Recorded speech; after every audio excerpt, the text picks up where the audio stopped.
Hello and welcome. My name is Riker and this is very early videos and today we're going to be looking at a paranormal game or ritual, whatever you'd like to call it. So a little bit kind of about me is I've always been fascinated by the paranormal and I've always kind of been fascinated by sort of like paranormal games. You probably played them at parties, and depending which part of the world you're in, you probably heard some of these or probably have your own variations on it. One of the things we're going to be looking at today is probably one of the oldest ones that is probably quite universal across the world and has their own variation somewhere, and it's called Bloody Mary. I'm not going to be diving too deep into all the nitty-gritty parts of the actual game itself. I'm going to be briefly touching on the different variations of how to play it, but I mostly just want to kind of look at where it potentially came from and kind of like the surroundings of where the origins are on it, as well as, like I say, briefly touching on the different variations from the different ones around the world. So, kind of looking at the origins of it and where it originates from, there isn't any specific kind of date or particular where you pinpoint in history where it kind of started and where it kind of took off. Since about the 1970s, sort of folklore specialists and people who look into this kind of thing have kind of been looking at the origins of it and where it potentially came from, and they've done research, but there's still no evidence as to where it specifically came from. One particular folklore specialist called Alan Duns has suggested that this particular ritual is more for womanhood, entering womanhood, so those on the cusp of puberty, obviously with the appearance of first blood, there's a lot of kind of like blood associated with this ritual, whether of who Mary appearing in the mirror or what appears in the mirror is blood or scratches, or generally with most of the rituals there is blood involved somewhere, and it's generally always associated with a bathroom, so he goes from a psychological point of view of it's potentially a ritual to do with womanhood and entering into womanhood, and it was a ritual they would have done, though he doesn't specify what the ritual actually was. He suggests that it is potentially a ritual related to entering womanhood. Now, that one isn't a necessarily well-known one, and there's not a lot on that one. I imagine that he does have a book out that you can read. I can't remember what it is. If I find out what the book is called, I will put it in the description. Other kind of sources generally related back to a very specific person called Mary, and there are various. Usually it's related more to your local history, so American have a bit more Americanized, English have their English variations, and there are different ones all over the world. Generally in Europe it generally relates back to the English one, but they do have their own variations. I'm kind of going to go with the main ones and the kind of main stories related to it. So in England, it's generally very much associated with Mary of England. This is Mary Tudor. She was the first Mary of England. She was nicknamed Bloody Mary because she did in fact kill a lot of Protestants because she was Catholic, and there was a lot of civil war kind of going on between Catholics and Protestants at the time of the Tudor reign, and she was nicknamed Bloody Mary. So a lot of the urban legends surrounding Bloody Mary is that you're actually summoning her, and she did kill a lot and she got that nickname. So another variation on this one is another queen from Europe called Queen Bathory. I'm not sure if I pronounced that name correctly, and she was dubbed the Queen of Blood. Now this comes from the fact that she was convicted for murdering many young girls. Potentially, they say in the reports it was hundreds of girls, then draining their bloods and bathing in their bloods to reserve her youth. Now, this is another one that people associate with Bloody Mary, and they think you're summoning her. And again, one of the consequences is that she will drain your blood, or there's blood involved when you summon her, because that's what she always did when she was alive. Now, going across to America. Now, in America, depending which part of America you're in, there are lots of variations. I don't have time to cover all of them. I'm just going to briefly cover the sort of main ones. We have Mary Worth. Now, there are various points of Mary worth. So one of them is that she was a woman convicted and murdered or executed for witchcraft during the Salem trials.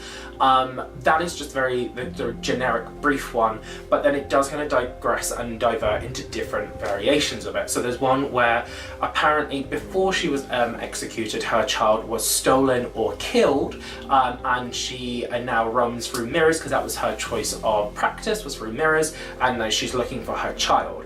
Now another one states that Mary Worth, that she actually used to keep black slaves, and that she would perform very dark, torturous, dark magic on them, or use them for rituals that was very unspeakable, and that she was caught and she was murdered for that, and she became very vengeful. And again,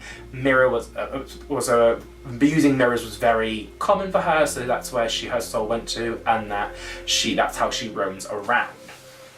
Now, another one from another part of America states that Mary was actually a young girl who was very, very beautiful, but also incredibly, incredibly vain. And one day she had an accident and it left her very disfigured, and no one could stand to look at her, and she'd not actually seen herself yet.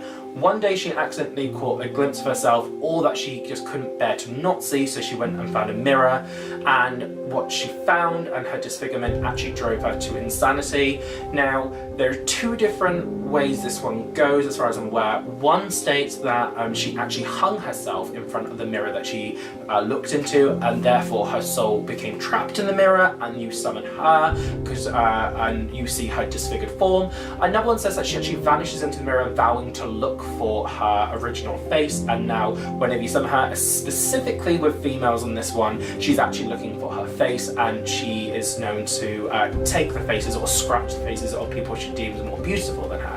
So they're kind of some of the origins, kind of the most popular origin stories of those ones, kind of from around the world. Like what I say around the world, mostly England, Europe, and America. Now we're kind of going to go into kind of the progression of Bloody Mary and the game and how it's got to where it is. Now, one of the original concepts of playing the game was actually aimed at young women. Now, obviously, a lot of the origin stories were surrounding women, so of course it would progress on to being aimed at women. Now, it doesn't state which era that this is. By the sounds of it, it could be anything from the Tudor era, so that's the 1500s, all the way up to the 1800s. It was aimed at young women, and what they would do is they would get a candle, they would light it, and they'd have a mirror, and they would turn off the lights or make sure they were in a dark place, and then climb up the stairs backwards, which in itself is horrifically dangerous, and obviously would cause a lot when you hear bumps and noises, when you want to walk it backwards, you're gonna get spooked. What it was aimed at was very more prophetic in the fact that it was aimed at sightseeing, and this is where kind of the original versions of the game where it's aimed at telling fortunes. And you were essentially summoning Mary. I think some variations said you need to say her name, but other variations that you don't, you just need the equipment. As you walked up the stairs backwards, you would look in the mirror, and it was to determine who your future husband was. Now, you were said to, if you were lucky, see a glimpse of your future husband's face. If you were unfortunate, you would either see a skull or a version of death or the Grim Reaper, which meant you would die single before you would marry. Eventually, it doesn't really become clear how it digressed into what it is now. It did lose the sort of fortune-telling part, and one of the only things that kind of remain from the original ritual are the mirror and potentially candles, if depending on which variation you're playing. And in this new variations, and there are different variations of this depending where you are in the world. This one, you would go into a bathroom and you would turn out the lights, you would light a candle, which is the same generally everywhere, sometimes not the candle, but generally everywhere. And then the general consensus, and I'll quickly briefly touch on some of the variations, you would look into the mirror and you would say Bloody Mary 3 times, and then you would look in the mirror and you would see what happens. Now, some of the variations of this is you would say Bloody Mary and you would turn in between each time of saying Bloody Mary. Now, these could be from 3 up to 100 depending where you are. Other versions, depending on which Mary you're summoning and who you want to summon. Sometimes you would say Bloody Mary. If you're looking more to summon Satan, you would say Hail Mary. I don't know why you would want to do that, but that is one variation. If you're looking at more Mary Worth in America, you would either say I stole your baby Mary Worth, or I killed your baby Mary Worth, depending on which variation of the story you're going for. Or if you're, as she was convicted in Salem, you might say I believe in Mary Worth, or I believe you Mary Worth, believing that her innocence, and that's to summon her. Now, depending on which Mary you're summoning, depending on which variation you would have at that one, some say that you should run the tap. Now, this kind of devolves into water, and the aspect that water can actually act as a sort of portal and sort of very psychic element, and the consequences of summoning Mary do vary quite drastically, from blood appearing in the mirror to come out the mirror, to your reflection changing, to seeing Bloody Mary, to Mary actually coming out the mirror at you, to having scratches inflicted on your body or your face, to your own disappearance, to Mary actually haunting you for the rest of your days. It really kind of depends on which part of the world you come from, depending to what they say happens and which Mary you are trying to summon. Now, obviously, this is kind of really split away from its original source, which the actual original game, when you kind of look at it, as I said, was mostly to determine if you were going to marry and who you were going to marry, to now it has just become a very much a party game, a parlour game, as you will, that you just do to kind of spook each other out or to summon a specific person. Now, this is really interesting because when you look at it, you've gone from, as I say, fortune telling to where you just invoke an entity to give you a bit of insight, to actually provoking an entity to get a response out of them for no particular reason, which it's really kind of lost a lot of its original meaning, which is really interesting to me, as, you know, it went from having a meaning to just being aggravating to really. And when you kind of look, if you believe in the paranormal, which you do or you don't, it's your decision. I'm not going to tell you which one you should, but it is really interesting to know, because anybody who believes in the paranormal would tell you that the worst thing you can do is provoke an entity, like to dare it almost. And also, when you're provoking it and you want it to do something, you're inviting it into your space and to kind of like beyond your protection. So in this case, the mirror is the protection, it's the divide between you and the entity.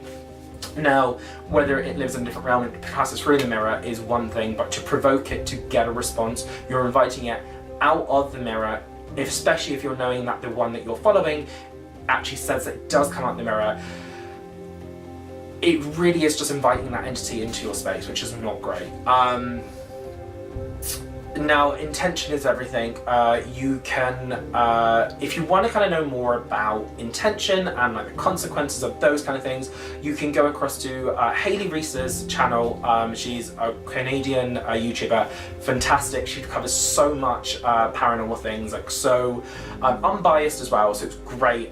Whether you believe in it or not, she has some great life stories that's happened to her and to other people, and she tells them so well, and so accurate and so respectful to those people. Or you can go and visit Loey Lane, who's another great paranormal channel. She's American, and they really dive into it. Like, I may dive into those kind of things later, but I'm kind of keep it more on the facts and also kind of the interpretations of what it could be. But yeah. So when you provoke it, you are inviting it through into your space, which is not great. And if you are a believer of this is something you really shouldn't do, because, as you may know, intention is everything. And if you go in there knowing that this is what could potentially happen, by doing that, you're inviting that to happen. Even if you're not a believer, but you do suspect, it's probably not great, because your uncertainty can also backfire and it could end up going wrong. If you don't believe, my advice is just to not play them because of the psychological reasons. So kind of delving into the psychological part of this, be a bit more scientific. When you're looking into a mirror and you've just got a candle, your eyes and the way your brain interprets light can really affect you. So as the candle is flickering or the light is adjusting, if you're staring into a mirror, what can happen is the mind can if you're looking for something or you're expecting something to happen, your mind can actually manifest your face into changing, making you think that you see it. This can be very terrifying whether you're a believer or not, because it really does affect your psyche, and it's just not advisable. If you're someone who's has a very it can be very temperamental mentally, in the fact that you're very fragile, or you know, you can suffer from paranoia, or you can suffer from depression, or things that you trigger very easily. It's just not worth doing it. Also, if you don't have those kind of things, it's not worth doing, because you can freak yourself out. And you know, if you're looking for a thrill, that's absolutely fine. Please go ahead and do it. But it can be psychologically a bit jolting, because the candle and the lighting, when you're staring into that, without, especially after a while, you do stop blinking. Things can manifest mentally and change mentally, like your mind can morph it, especially in the lighting. It will create shadows which will change everything, and it can just be a bit jarring, a bit jolting, and it might leave you a little bit on edge for a little bit. So again, not necessarily advisable. Other than that, this is just a game that, you know, generally as children, as teenagers, you would play, maybe into adulthood when you're a student, that kind of like 18 to 22-year-old. But that's kind of the brief origins and the different variations and kind of where it comes from. I will kind of be looking into the different forms of Marys, kind of doing a brief video on each one. Not necessarily related to the Bloody Mary game, but just them as people, so you can get more of an idea of them.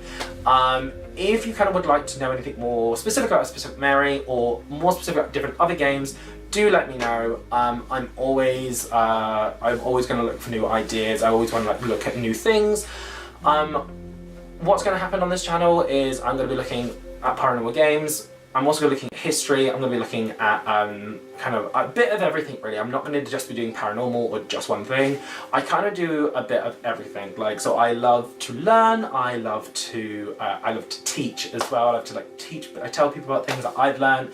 So I'm going to be doing everything from how spirits are made, like the alcoholic spirit, not the someone dying and becoming a spirit, to history and the history of specific people, to just really a little bit of everything, to paranormal, to literature, to music, to literally everything. If there's anything you'd like me to kind of talk about or would like to cover, do let me know. I know this is really early to kind of be asking that. I have no idea if anyone's even going to watch this, but we'll see. And I'm going to try and do a video every 2 weeks, and I will be talking about some personal experience as well, so if there's anything specific you'd like to know about me, do let me know. So that's it for this video. Thank you for watching, if anybody has watched this, and I hope to bring more content and see what happens, and I will see you on the flip side. Bye!